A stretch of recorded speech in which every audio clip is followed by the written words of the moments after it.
नमस्कार, आप देख रहे हैं आर्य न्यूज और मैं हूं आपके साथ पल्लवी सिंह। फटाफट रुक करते हैं दिन भर की ताजा तरीन खबरों पर। प्रधानमंत्री नरेंद्र मोदी बांग्लादेश के 2 दिवसीय दौरे पर हैं, जहां आज प्रधानमंत्री मोदी 16 महीनों बाद किसी विदेशी यात्रा पर गए हैं। बता दें, कोरोना संक्रमण के बाद पहली बार ऐसा हुआ है कि प्रधानमंत्री नरेंद्र मोदी विदेश की यात्रा पर पहुंचे। इसके साथ ही रुक करते हैं खबर की ओर, जहां 5 राज्यों में होने वाले विधानसभा चुनाव के लिए चुनाव प्रचार जोरों पर है। सभी राजनीतिक पार्टियों के नेता एक दूसरे पर जमकर बयानबाजी कर रहे हैं, साथ ही तीर चलाए जा रहे हैं बयानों के। और वहीं बंगाल में अमित शाह ने कहा कि लव जिहाद और लैंड जिहाद के खिलाफ भाजपा कानून लाएगी।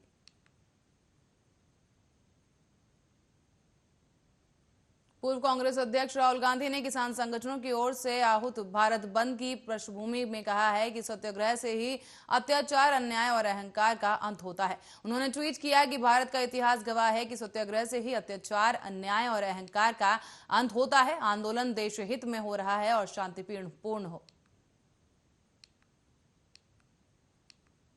सुप्रीम कोर्ट ने बाहुबली मुख्तार अंसारी को वापस यूपी भेजने का आदेश दे दिया है। बता दें, प्रयागराज की विशेष एमपी एमएलए कोर्ट ने यह तय करेगी कि जहां उसे बांदा जेल में रखना है या किसी और जेल में भेजना है। आपको बता दें कि पूर्वांचल के माफिया डॉन और बीएसपी के बाहुबली विधायक मुख्तार अंसारी को लेकर यूपी और पंजाब सरकारों के बीच इन दिनों सियासी और कानूनी जंग छिड़ी हुई थी। महाराष्ट्र के कोविड अस्पताल में लगी आग से अब तक 10 लोगों की मौत हो चुकी है। इस हादसे में नुकसान का जायजा लेने के लिए आज मुख्यमंत्री उद्धव ठाकरे मौके पर घटनास्थल पर पहुंचे और इस दौरान सीएम ठाकरे ने मृतकों के परिवारों से माफी मांगी है। साथ ही मृतकों के परिजनों को 5 लाख मुआवजा देने की बात कही गई। राष्ट्रपति रामनाथ कोविंद की तबीयत खराब होने के बाद जानकारी मिल रही है, बताया जा रहा है कि आज उनको सीने में दर्द की शिकायत थी, जिसके बाद उन्हें दिल्ली के आर्मी अस्पताल में ले जाया गया है, जहां उनका रूटीन चेकअप किया गया। इसके साथ ही फिलहाल डॉक्टरों की निगरानी में राष्ट्रपति को रखा गया है। साथ ही आर्मी अस्पताल के चिकित्सकों का कहना है कि राष्ट्रपति की हालत स्थिर है। मुख्यमंत्री तीरथ सिंह रावत ने कोरोना संक्रमण को देखते हुए आज ऑनलाइन बैठक ली है, जिसमें उन्होंने कहा कि प्रदेश में कोरोना संक्रमण रोकने के लिए पूरी कोशिशें की जाएंगी। साथ ही प्रदेश से बाहर जिन शहरों और राज्यों में संक्रमण तेजी से फैल रहा है, उन राज्यों को चिन्हित किया जाएगा और वहां से आने वाले लोगों को बिना कोविड-19 रिपोर्ट के प्रवेश की अनुमति नहीं दी जाएगी। उत्तर प्रदेश में निर्वाचन आयोग ने आज पंचायत चुनावों की तारीख का ऐलान कर दिया है। उत्तर प्रदेश के 75 जिलों में 4 चरणों में पंचायत चुनाव होंगे।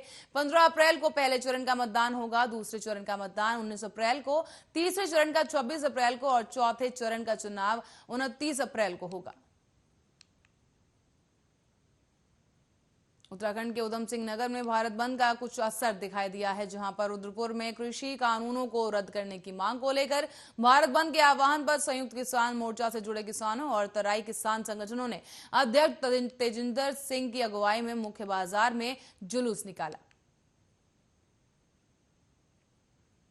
बिहार में 12वीं बोर्ड परीक्षा के परिणामों का इंतजार कर रहे लाखों छात्रों के लिए खुशखबरी सामने आई है। शिक्षा मंत्री विजय कुमार चौधरी ने जारी किया है बिहार बोर्ड इंटर का रिजल्ट, जो कि बीएसईबी की आधिकारिक वेबसाइट पर जाकर छात्र देख सकते हैं। निकिता तोमर हत्याकांड में फरीदाबाद की फास्ट ट्रैक कोर्ट ने शुक्रवार को अपना फैसला सुनाते हुए दोनों आरोपियों को उम्र कैद की सजा सुना दी है। इससे पहले आज सुबह से न्यायालय परिसर की सुरक्षा व्यवस्था बढ़ा दी गई थी।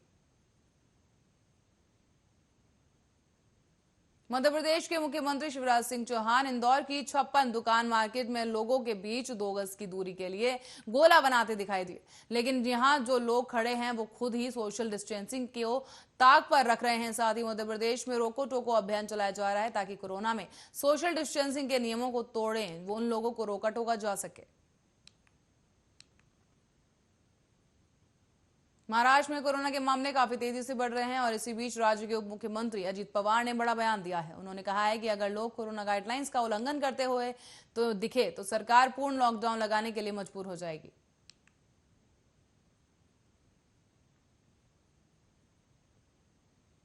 जम्मू कश्मीर के किश्तवाड़ में पुलिस ने आतंकी ठिकानों को ध्वस्त कर दिया है। यहां से जिलेटिन की 25 छड़ें, 3 डेटोनेटर पेन और 2 बैग और अन्य आपत्तिजनक सामग्री भी पाई गई है। साथ ही पुलिस ने कब्जे में ले लिया है सभी सामान और इसके साथ ही मामले की जांच की जा रही है।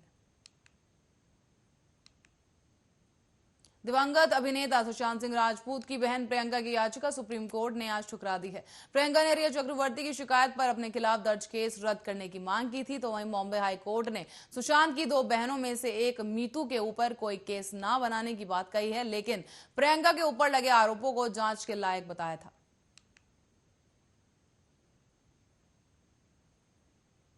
ऑनलाइन शॉपिंग का अजीबोगरीब मामला सामने आया है। आपको बता दें कि एक शख्स आईफोन ऑर्डर किया था, लेकिन उसे फोन की जगह टेबल मिला है। खास बात यह है कि जो टेबल कंपनी ने ग्राहकों को डिलीवर किया है वो बिल्कुल आईफोन जैसा है। एंटीलिया मामले में स्कॉर्पियो के मालिक मनसुख हिरेन की हत्या की जांच अब एनआईए के हाथों में पहुंच गई है, जहां पर एजेंसी हर एंगल से इसकी जांच पड़ताल कर रही है। इसके साथ ही एनआईए के अधिकारियों को इस बात के पुख्ता सबूत मिले हैं कि हिरेन के पोस्टमार्टम के समय सचिन वाजिद सरकारी अस्पताल में ही मौजूद थे। हिमाचल प्रदेश में स्कूल, कॉलेज, विश्वविद्यालय, तकनीकी संस्थान 4 अप्रैल 2021 तक बंद रहेंगे। प्रदेश में कोरोना के मामले बढ़ने पर यह फैसला लिया गया है। साथ ही स्कूलों और कॉलेजों में शिक्षक और अन्य स्टाफ जाएगा। साथ ही मुख्यमंत्री जयराम ठाकुर ने आपदा प्रबंधन के अधिकारियों के साथ हुई बैठक में यह फैसला लिया है। साथ ही 10वीं और 12वीं के छात्र स्कूल आते रहेंगे। उच्चतम न्यायालय ने आज टाटा मिस्त्री मामले में अपना फैसला सुना दिया है। साथ ही टाटा समूह की कंपनी टाटा सन्स लिमिटेड और शापूरजी पेलोनोजबी ग्रुप को साइरस मिस्त्री के मामले में chief justice S A. Bobde, justice S A S. Bopanna और वी सुब्रमण्यम की बेंच ने इस फैसले को सुनाया। साथ ही टाटा सन्स के चेयरमैन पद से हटाना सही माना गया है। साथ ही न्यायालय ने कहा है कि शेयर से जुड़े मामलों को टाटा और मिस्त्री दोनों समूह मिलकर सुलझाएं। जौनपुर में एक तरफा प्यार में नाकाम होने पर सिरफिरे ने किशोरी की मां बहन की गला घोंटकर हत्या कर दी है। एक तरफा प्यार में नाकाम होने पर अब्दुल ने हैवानियत में मासूमों की हत्या कर दी है। बता दें कि पुलिस ने आरोपी को गिरफ्तार कर लिया है।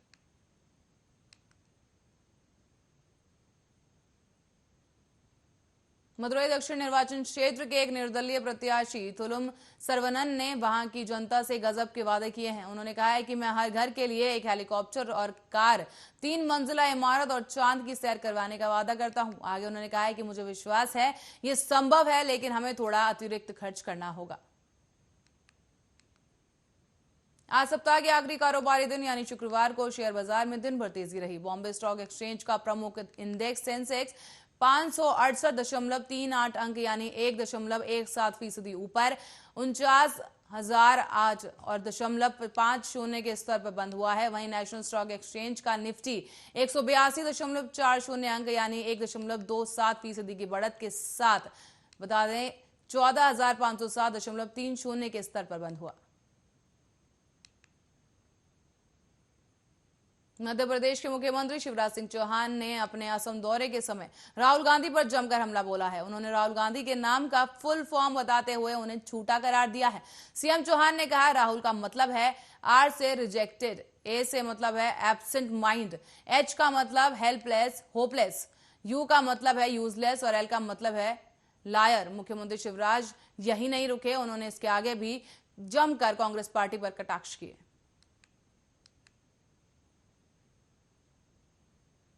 मध्य प्रदेश के सागर जिले में एक ऐसा मामला सामने आया जिसमें एक लड़की पर दूसरी लड़की को भगा ले जाने का आरोप लगाया गया है। गायब हुई लड़की के घर वालों ने उसकी सहेली पर ही अपहरण का आरोप लगाया है और उधर पुलिस ने गुमशुदगी का मामला दर्ज किया है। हालांकि 3 दिन लापता रहने के बाद अब लड़की मिल गई है, जिसके बाद उससे पूछताछ की जा रही है। बताया जा रहा है कि दोनों लड़कियां सहमति के आधार पर ही घर से भागी थी।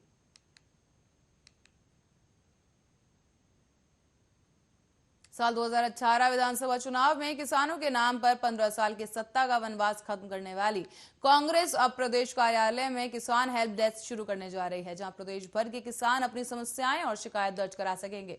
हेल्प डेस्क एक तरह का राज्यव्यापी कंट्रोल रूम होगा, जहां किसानों के लिए हेल्पलाइन नंबर रहेंगे। इंदौर हवाई अड्डे पर बिना मास्क के प्रवेश करने वाले लोगों पर सख्त कार्रवाई की जाएगी। अगर बिना मास्क लगाए इंदौर हवाई अड्डे में प्रवेश करेंगे तो आपको जेल भी हो सकती है। बता दें डीजीसीए के जरिए इस संबंध में सख्ती के आदेश जारी कर दिए गए हैं।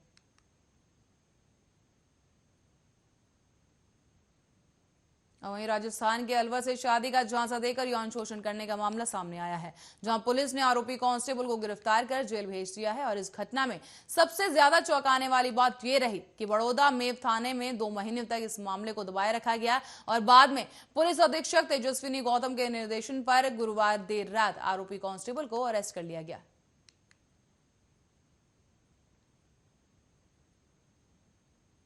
खबर है यूपी के मिर्जापुर की, जहां आग में जलकर एक युवक की मौत हो गई है। बता दें, जमालपुर थाना क्षेत्र के यूसुफपुर गांव में बृहस्पतिवार देर रात कच्चे मकान में आग लगने से सो रहे युवक की जलकर मौत हो गई।